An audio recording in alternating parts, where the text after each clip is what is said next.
Welcome to my YouTube channel. इसके पहले वाले लेक्चर में हमने पढ़ा था कि इस स्टमक में किस तरह से डाइजेशन होता है और स्मॉल इंटेस्टाइन का डाइजेशन पढ़ा था और माउथ का डाइजेशन पढ़ा था। इस लेक्चर में हम पढ़ेंगे स्मॉल इंटेस्टाइन जो रिसीव करता है, सिक्रीट करता है दो gland, liver and pancreas.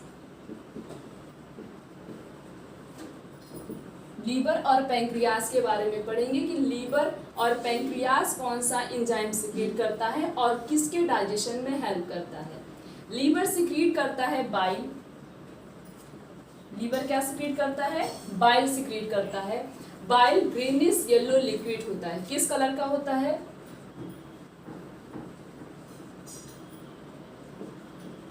Greenish yellow liquid होता है which made in the liver. बनता कहाँ पे है? लीवर के अंदर।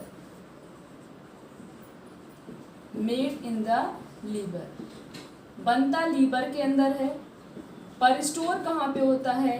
गॉल ब्लैडर में। कहाँ पे स्टोर होता है? गॉल ब्लैडर में स्टोर होता है। तो लीवर क्या सिक्रीट करता है? पैंक्रियास सिक्रीट करता है, जो कि ग्रीनिश येलो फ्लूइड होता है, लिक्विड होता है। बनता किसके अंदर है? लीवर के अंदर बनता है। स्टोर होता है गॉल ब्लैडर के अंदर। Bile is alkaline and contain a salt which help in emulsify and break down the fat. Bile किसको ब्रेक डाउन करता है? फैट को। जितनी भी हम फैटी चीजें खाते हैं, ऑयली चीजें खाते हैं, इसको ब्रेक डाउन करता है। अगर बाइल बॉडी में सही से सिक्रीट नहीं होगा तो फैट के मॉलिक्यूल्स ब्रेक डाउन नहीं होंगे। जब वो ब्रेक डाउन नहीं होंगे तो हमारी बॉडी के लिए बहुत ज़्यादा नुकसान होंगे। बाइल दो प्रकार का फंक्शन परफॉर्म करता है। Make the acid food coming from the stomach. Stomach से जो अल्कलाइन फूड पार्टिकल आ रहे हैं उनको क्या करता है? जो एसिडिक फूड आ रहे हैं उनको अल्कलाइन बनाता है। और दूसरा काम करता है, ब्रेक डाउन करता है फैट को, छोटे छोटे पार्टिकल में ब्रेक डाउन करता है। तो ये बाइल का फंक्शन हो गया। उसके बाद है लीवर। अब पैंक्रियास क्या सिक्रीट करता है? लीवर तो बाइल सिक्रीट करता है जो कि फैट को इमल्सिफाई करता है, ग्रीनिश येलो लिक्विड होता है, बनता है लीवर के अंदर, बट स्टोर होता है गॉल ब्लैडर के अंदर। उसके बाद पैंक्रियास का क्या काम होता है? पैंक्रियास का क्या काम करता है? Pancreas is a large gland which lie parallel and the base of the stomach. Pancreas बड़ा ग्लैंड होता है, थोड़ा सा लार्ज ग्लैंड। कहाँ पे प्रेजेंट होता है? इस तरह से हमारा ये स्टमक होता है।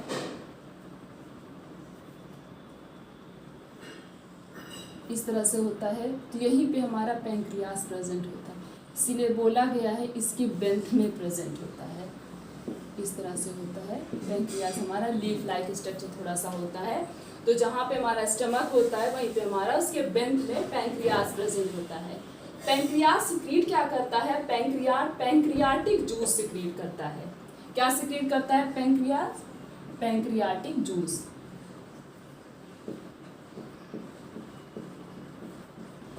पी से पैंक्रियास, टी से पैंक्रियाटिक जूस। इससे भी याद करने में बहुत आसानी होगी। पैंक्रियास क्या सिक्रीट करता है? पैंक्रियाटिक जूस सिक्रीट करता है। पैंक्रियाटिक जूस के पास contain a digestive enzyme pancreatic के पास प्रेजेंट होता है। इसके पास और भी डाइजेस्टिव एंजाइम प्रेजेंट होते हैं पैंक्रियास के पास। अमाइलेज, पैंक्रियाटिक अमाइलेज, ट्रिप्सिन और lipase.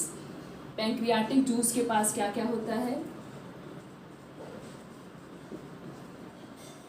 Pancreatic juice contain pancreatic enzyme या पैंक्रियाटिक अमाइलेज भी बोला जा सकता है।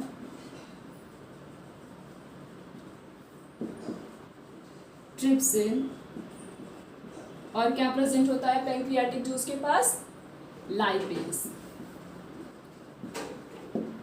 पैंक्रियास लार्जेस्ट ग्लैंड होता है which secrete pancreatic juice. Pancreatic juice contain pancreatic amylase, trypsin and lipase. Pancreatic juice के पास क्या क्या होता है? पैंक्रियाटिक अमाइलेज प्रेजेंट होता है, ट्रिप्सिन प्रेजेंट होता है और लाइपेज प्रेजेंट होता है। अब हम पढ़ेंगे कि इन तीनों का काम क्या होता है, कि किसके किसके डाइजेशन में ये हेल्प करते हैं। सबसे पहला है the enzyme amylase break down the starch. ये जो पैंक्रियाटिक अमाइलेज प्रेजेंट होता है, ये किसको ब्रेक डाउन करता है? स्टार्च को ब्रेक डाउन करता है। Pancreatic amylase break down the starch. And trypsin, trypsin किसको डाइजेस्ट करता है? प्रोटीन को।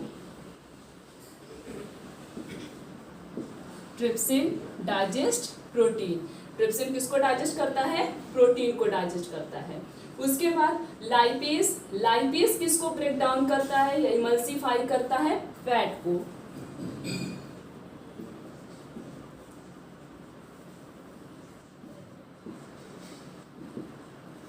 पैंक्रियाट से पैंक्रियाटिक जूस सिक्रेट होता है। पैंक्रियाटिक जूस के पास पैंक्रियाटिक अमाइलेज प्रेजेंट होता है, ट्रिप्सिन प्रेजेंट होता है, लाइपेज प्रेजेंट होता है।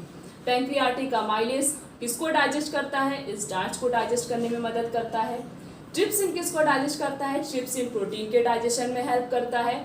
फिर लाइपेज, लाइपेज किसको ब्रेक डाउन करता है? लाइपेज फैट को ब्रेक डाउन करता है। उसके बाद और भी स्मॉल इंटेस्टाइन जो होती हैं, इनकी वॉल जो होती है ये इंटेस्टाइनल जूस सिक्रेट करती हैं। क्या सिक्रेट करती है? Intestinal juice.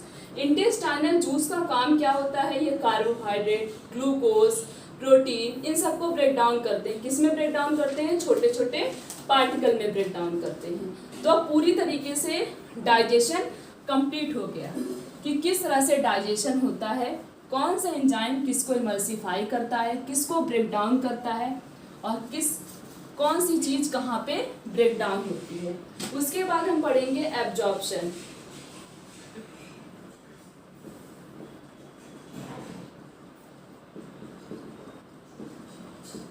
कि एब्जॉर्प्शन किस तरह क्या होता है। After digestion the molecule of food become so small that they are passed through the wall of small intestine and go into the blood। अब ना स्टमक के हमारे अंदर इतनी सारी एंजाइम प्रेजेंट थी, वो पूरी तरीके से मिक्सर का काम कर चुकी हैं, मतलब फूड को एकदम पेस्ट बना दिया है। अब जब फूड हमारे पेस्ट फॉर्म में आ गया है तब वो क्या होगा, हमारा ब्लड उस फूड को, ब्लड क्या करता है, स्टमक की वॉल से फूड को लेता है, उसके बाद वो बॉडी के अलग अलग पार्ट में ट्रांसफर कर देता है। Small intestine is a main region absorption of digested food.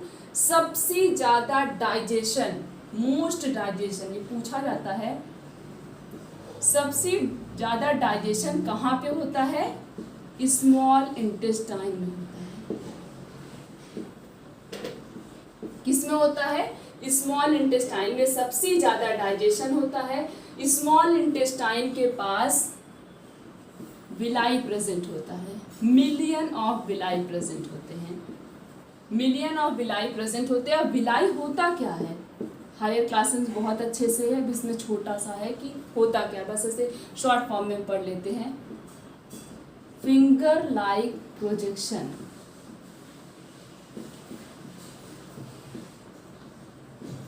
Finger like projection present होता है स्मॉल इंटेस्टाइन में, उसे विलाई बोलते हैं।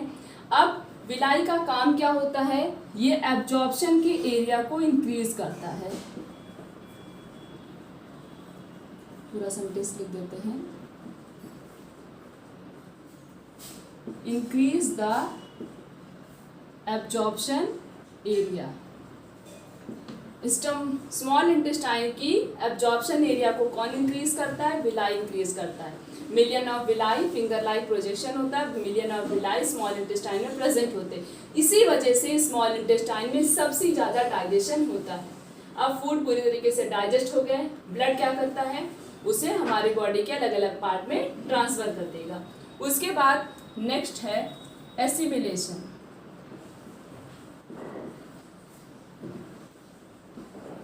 एसिमिलेशन क्या होता है? अब ब्लड तो डाइजेस्ट कर चुका है, फूड को ट्रांसफर कर चुका है, blood carry digested and dissolve food in the body part, body part में पहुंचा देता है। उससे हमें क्या मिलता है? उस डाइजेस्टेड फूड से एनर्जी। डाइजेस्टेड फूड से हमें क्या मिलता है? एनर्जी मिलता है। फिर हमारी बॉडी क्या करेगी? उस एनर्जी को अलग अलग एक्टिविटी को परफॉर्म करने के लिए यूज करेगा। Digested food which is not used by our body immediately is stored. अब जरूरी थोड़ी ना जितना हमने खाना खाया पूरी बॉडी हमारी उसको यूज़ कर चुकी, नहीं। फूड जो है स्टोर भी रहते हैं, किसके फॉर्म में स्टोर हो जाते हैं फूड? कार्बोहाइड्रेट किसके फॉर्म में स्टोर होता है? ग्लाइकोजन के फॉर्म में स्टोर होता है। Carbohydrate store in our body in the form of glycogen के फॉर्म में कार्बोहाइड्रेट हमारी बॉडी में स्टोर हो जाता है। जब उसकी जरूरत पड़ती है हमारी बॉडी उसे फिर से यूटिलाइज कर लेती है। उसके बाद लास्ट है इजेशन।